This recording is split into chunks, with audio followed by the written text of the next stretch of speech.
Hello, I'm TheZOMBIEJ, and I have a list for you because I will still be doing list videos, but for Bionicle and Lego stuff. Because one thing I neglected to mention in last night's video is that I won't be doing Moha videos anymore, actually, because I feel like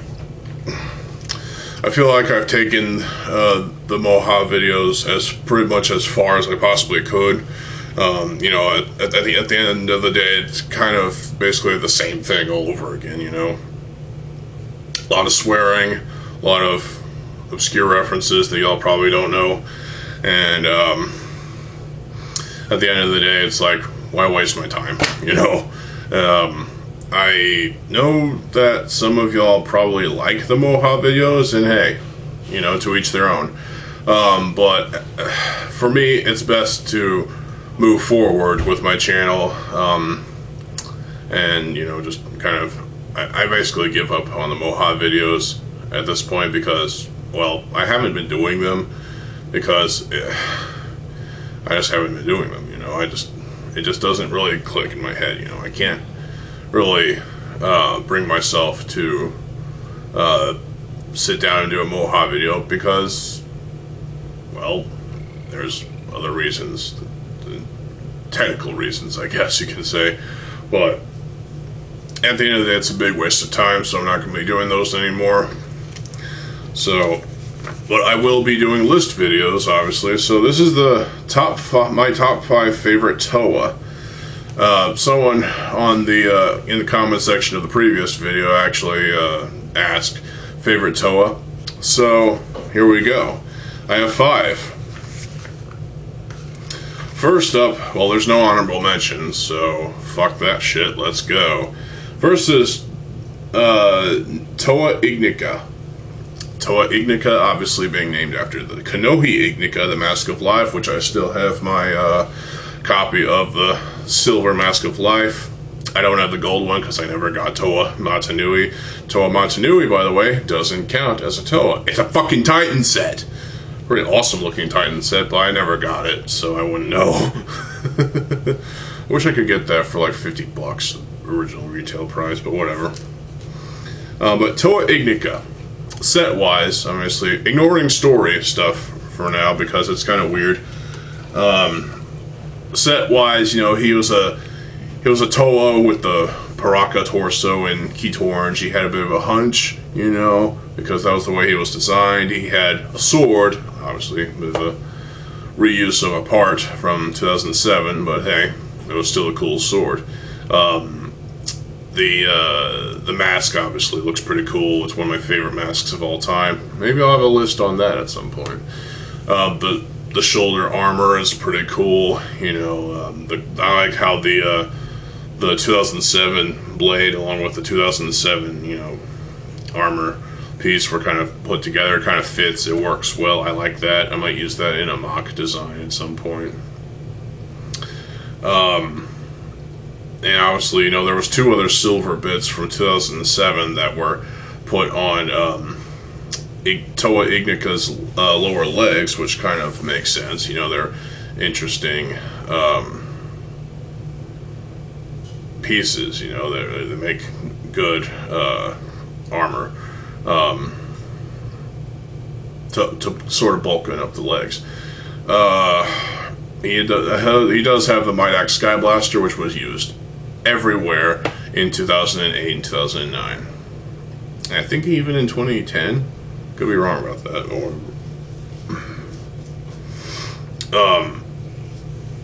You know, the Skyboard thing was pretty cool too. It had some great use of parts, including the Bertaka swords, the Fantoka wings, the Jalar Mare sword, which is probably one of the best sword designs of all time for Bionicle.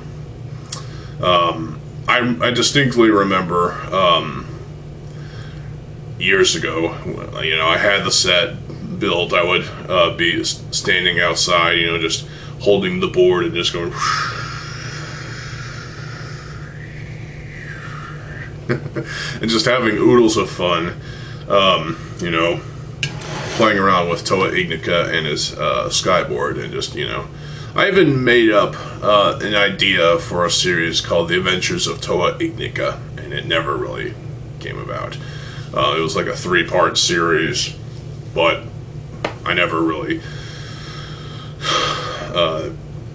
considered filming it because I didn't have a camera at the time, and well, yeah, I've had this camera for ages, so. But yeah, Toa Ignica was pretty freaking cool looking, you know. I liked him. I liked the skyboard thing. I liked, you know, just pretty much everything about Toa Ignica. Yes, he had the stupid backpack thing on, but hey, you could always revoke that. But hey, it was a cool set. Toa Lee-Kon comes in at number 4 because he was idolized by the Matoran of Metru Nui, especially Vakama, until he was captured by the Dark Hunters because Makuta's plan, I guess, whatever. And he was the last of his Toa team before he decided to have 6 specific Matoran become Toa, the Toa Metru. And set wise, you know, they had to jump up the price a little bit, rise up the price by adding a Rahi that would be seen in the movie, obviously, you know, the Kickin' Aloe, which is actually one of my favorite Rahi designs of all time. It's pretty freaking cool looking. I look at him on a shelf and he looks pretty damn awesome, actually. It's one of my favorite Rahi designs, Rahi builds of all time. I'll have a list on that too, if you want. But as far as Toa Lee-Kon is concerned, whatever, the 2 sword blades, the fire great swords, whatever they're called, they can combine and turn into a board, and he can just fly all over the place and whatnot. It's pretty cool. He was basically a Toa Metru. The Toa Metru design, he had Metru red and some black, and of course the shit gold, which is the gold that they've been using up until 2006, because 2006 is when they had better gold. Yay! He had basically kind of like the Metru version of the Konohi Hao, you know, the mask of shielding, which is pretty cool looking, actually. The Hao has had many iterations, I'm sure. I'll even look at the Maxilos robot thing, Titan, from 2007. Even that has a version of the Hao, which looked kind of cool, actually, but in some ways kind of ugly. But Toa Lee-Kon definitely was a great set. You know, the Metru torso design had, instead of, you know, going up and down, it's the gears are like canted to the side, so it's like, and it's pretty cool. But yeah, Toa Lee-Kon, definitely one of my favorites. Number 3 is Toa no Kama. I like no Kama. She has a great character, a great personality. Yes, she was a teacher originally, but hey, she was cool too. Still, we're gonna talk about the Metru first. So, she became a Toa Metru, and yeah, she fights for her team. She defends her team. She loves her team. Obviously, I ship Vakama and no Kama, of course, because that's easy, you know. But Nokama, for some reason, was the tallest, well, one of the 2 tallest of the Toa Metru sets. In the movie, she was the shortest, I think. I don't know. But, yeah, it was weird.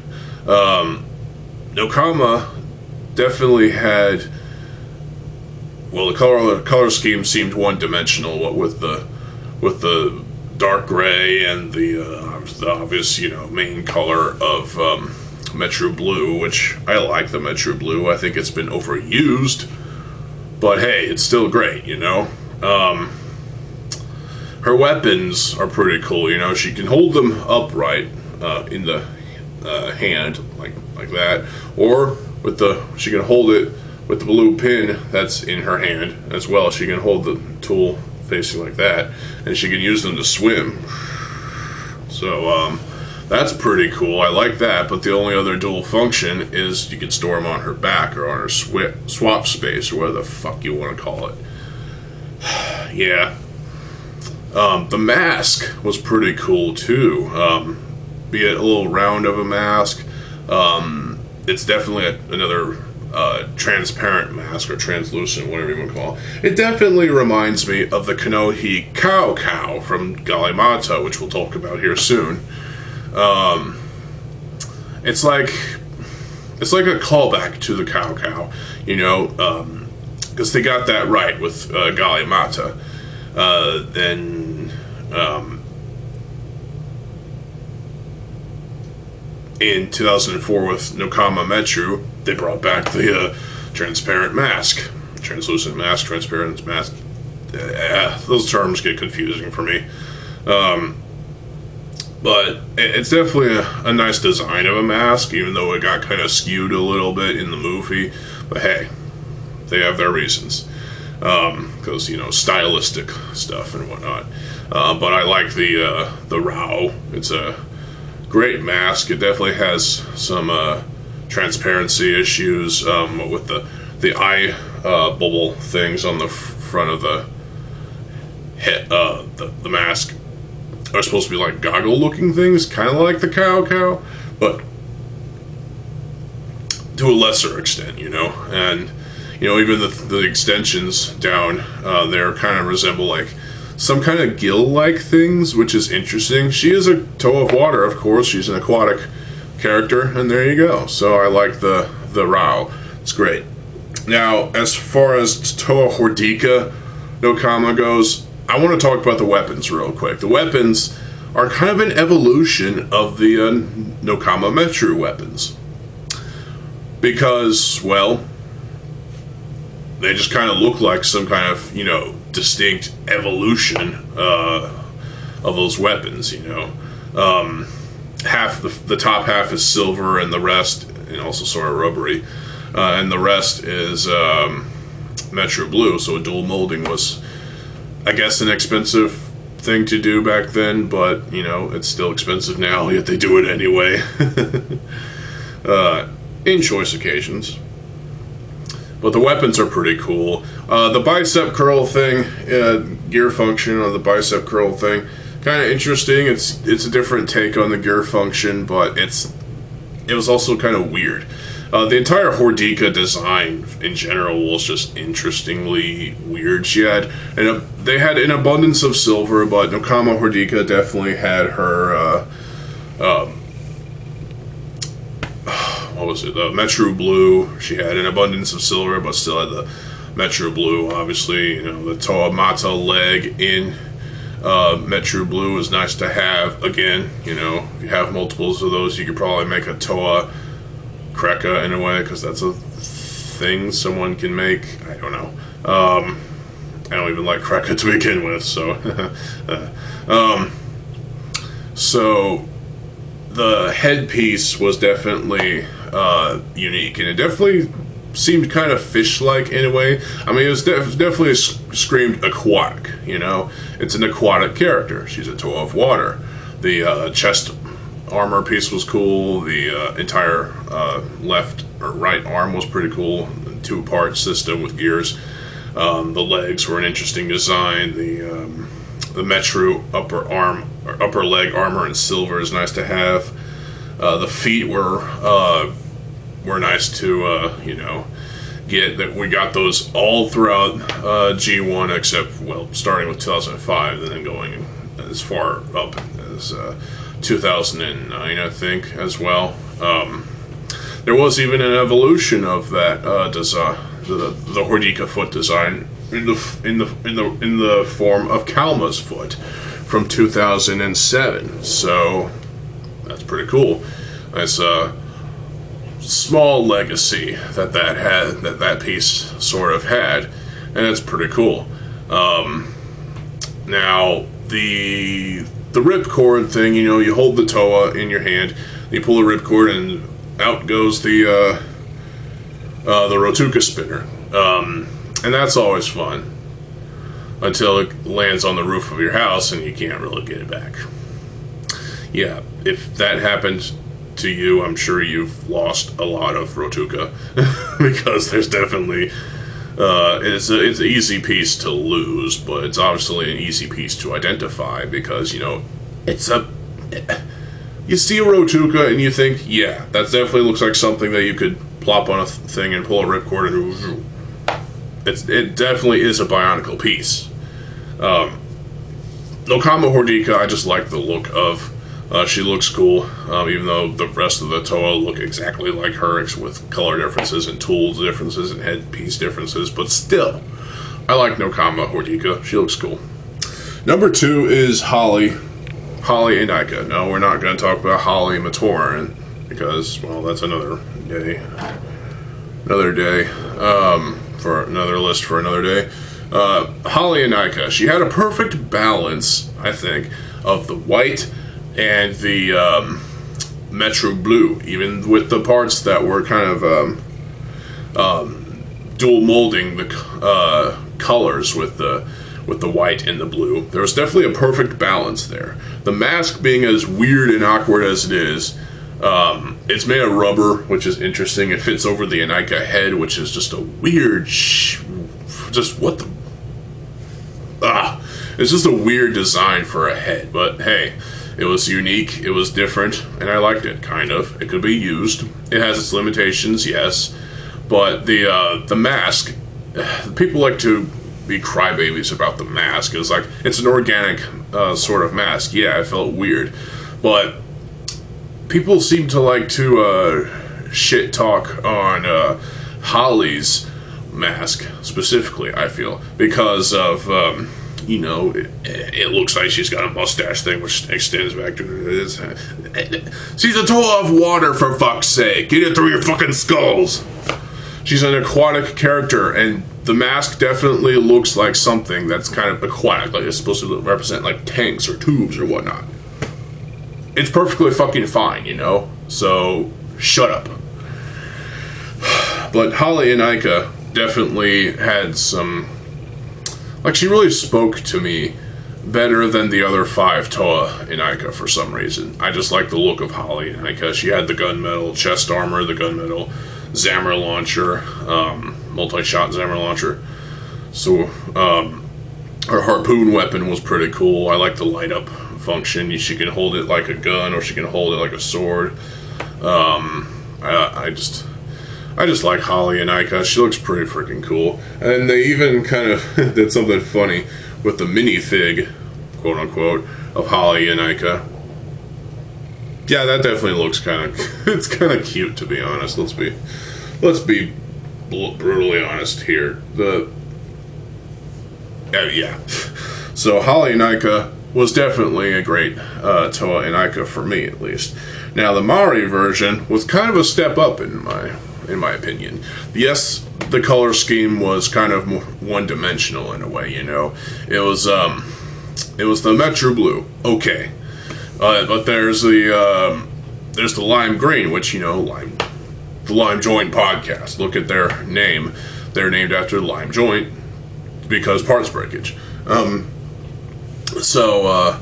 Yeah, those tend to break, and there's nothing you can do about it except replace them. Anyway, yeah, I like the look of Holly Mari, actually. Yes, the legs are similar to her Aika version, and so are, the arms, except for the lower arms of the Toa Metru lower legs this time around. I just like the color scheme of Holly Mari. When I look at Holly Mari, I'm, like, dead on. I look at her and I'm like, is this supposed to be an underwater aquatic angel of some sort? Because of the angel wings, they have a tattered feel to them. They look like some sort of tattered and torn sort of, I guess, some sort of sea variant of like an angel wing or something. And it looks pretty cool. It could be also doubled as a weapon. But, there's definitely some fun to be had with those wings. I just like the fact that they gave Holly wings because, is Holly really an angel of a Toa? I don't know. But she's pretty cool. The mask was definitely an upgrade from the Toa and Aika version. she had a visor, which was cool. I love the design of the mask. She had the breathing tubes, and she had the Kodak blaster, which they all had the Kodak blaster, let's be honest. And she had this, her tool, her main tool was it was a talon claw thing, which I think Kyler Nuva 135 once used that piece for, like, the back behind the head of Makuta Tazak, I think was his name, was that mock's name. It was a pretty cool mock. It looks awesome. And that tool could also be used as the head of a spear for a Toahaga, probably. That would be interesting. Maybe for Gaki.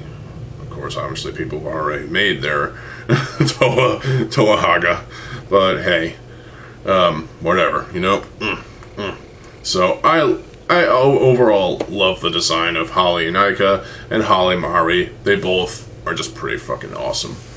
Number one is a Triforce of, well, in general it's Gali. And no, there are no G2 sets on here because that's a whole other ball of wax.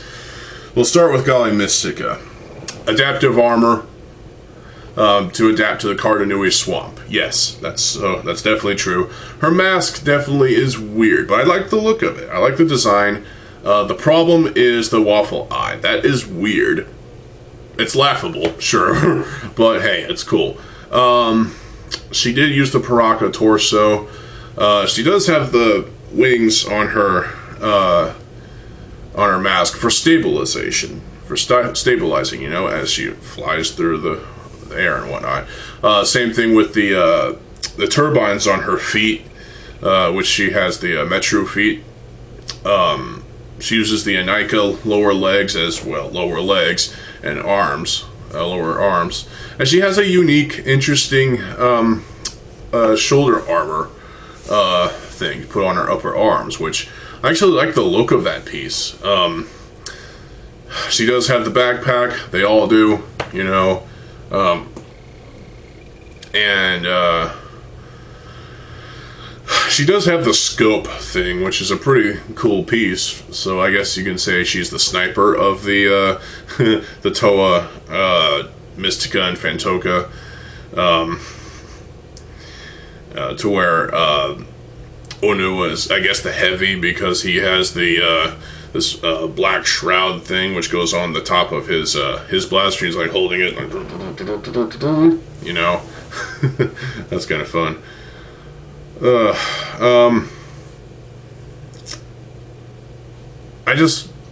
don't know why. I just like Gali Mystica. I feel like they could have at least put the neck where it should be instead of you know, coming up with extra pieces to drive up the cost. But yeah.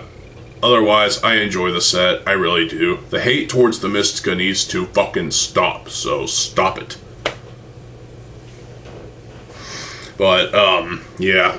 Next is Gali Nuva. A nice evolution of the Toa Mata is the Toa Nuva. You know, after the defeat of the Balrog, they fall into vats of protodermis, and they come out looking different. They had organic masks. They had improved body armor and shoulder armor, which is legendary. They had new tools, which were dual purpose. Gali Nuva's tools were axes, aqua axes, and they can be attached to her feet to be used as flippers. And she can swim better and greater, faster. And it's a nice thing. That was definitely my favorite dual function of the Toa Nuva weapons. And she also has these the propellers on her hands, which in the game they were just extensions of her hands, I guess. So that makes sense. So I just overall love Gali Nuva's design. The whole play aspect is there. The display aspect is there. And I just love it. The mask, while essentially being, just solid, non-translucent, transparent plastic, it's just a solid color, Mata blue. She does have that one nose thing, looks like a bovine, but hey, shut up. I think it's fine. It doesn't matter. It's just a mask. It's supposed to be an organic design for the mask. Even Tahu Nuva's mask looks sort of organic in nature, and I like it. But at the same time, Golly's mask I think is better. Golly Nuva definitely used the Nuva legs as arms as well, because that's a design choice that I like, actually. And the same sort of went over with Takanuva, which is cool. So, but yeah, overall, Golly Nuva, a great, as a set, great evolution of the Toa Mata version. And with that, we have to talk about Golly Mata. Golly, in general, is my favorite Toa. So there, I answered your question after 26 minutes. My favorite Toa in general is Golly. Even the Golly Master and the Golly Uniter G2 sets. Yeah, I like those. Shut up. Golly Mata, I mean, obviously, you can see her up there in that corner. There's a shelf over there. I actually liked the hooks. The hook weapons. She can hook onto rocks, as she's climbing up a slippery slope or whatnot. And the whole thing with the hooks being weapons, those are her hands. I actually kind of like that because, without that, then, okay, so the hooks as hands was kind of a unique feature for Golly. She can rotate them at will, at whatnot. She can, just do that. And the thing is, they retconned those to where she was just holding them constantly. Why? It was perfectly fine with her hands being the hooks. That was cool. That was actually kind of an interesting feature. There weren't actual hands like Onua's claws, but hey. Whatever, It was an interesting design choice. I like the Toa Mata design in general. Golly had that piece on her chest. Okay. She had the pins on her hips, which in the prototype she had on her legs. I felt like that both directions would have been great. The Toa Mata head design was pretty cool. I liked the head design. I liked the cow mask. It was translucent and transparent, whatever. I still get those words fucking confused. But I like the look of it. I like the goggle look, the little breathing apparatus tank things. It's just an aesthetically pleasing mask for me. I love it. Her legs being flipped around as apparently they did that with Onua as well, but as compared to them being the way they are on Tahu and the other three, Golly Mata was definitely a unique build. She definitely had unique features, but then again, all the Toa Mata had unique features. Golly Mata, for me, is the best of the Toa, and she is definitely my favorite of the Toa Mata. I just love her. Her character was definitely something that sort of grasped, something I was grasping upon. I loved Golly's character. She was a peaceful character. She tries her best to keep the Toa as her Toa's brothers as unified as possible. With unity, only then they stand a chance against the forces of Makuta. In battle, she tends to be fierce, especially if her team gets assaulted by Rahi or the forces of Makuta. So I definitely appreciate LEGO for giving us Golly as a character in 2001. and throughout G1. Set wise, again, I just love the look of Gali Mata. I love the look of Gali Nuva. I love the look of Gali Mystica. That's a bit of a controversial take, but hey, fuck off. I even like Gali Master and Gali Uniter. Does that make me bad? No. Does that make me, you know, just... You know what, just shut up. The problem is, you know, Gali Master is not in any way superior to the original Gali Mata. But it's an interesting take on the character Gali, as sort of somewhat of an evolution of the character, but in a different timeline, you know. So I like Gali. I've always have loved Gali. She is awesome, and she's my favorite Toa. So I'm sorry this video ended up being 31 minutes, but I guess I had a lot to say. So there you go. I got some other list ideas for y'all, so stay tuned for those. Post in the comment section below what your top 5 favorite Toa are. I know some people are probably automatically going to say Tahu or Kopaka, but hey, they're overrated, honestly. Let's be 100% honest. Tahu is the poster boy of G1 and G2 to an extent. And clearly he's the most overrated of the Toa, and to an extent Kopaka is too. So I mean, yeah, I understand the appreciation for those, and the, you know, to an extent the love of those characters, but they're not my favorite. Gali is my favorite. So if that pisses you off, fuck you. You know, post your list in the comment section below, and you know, I'll have other lists for y'all soon. But for now, tea. Stay tuned for more videos. I'm TheZOMBIEJ. I'll see you folks later. Have a good fucking day, and peace.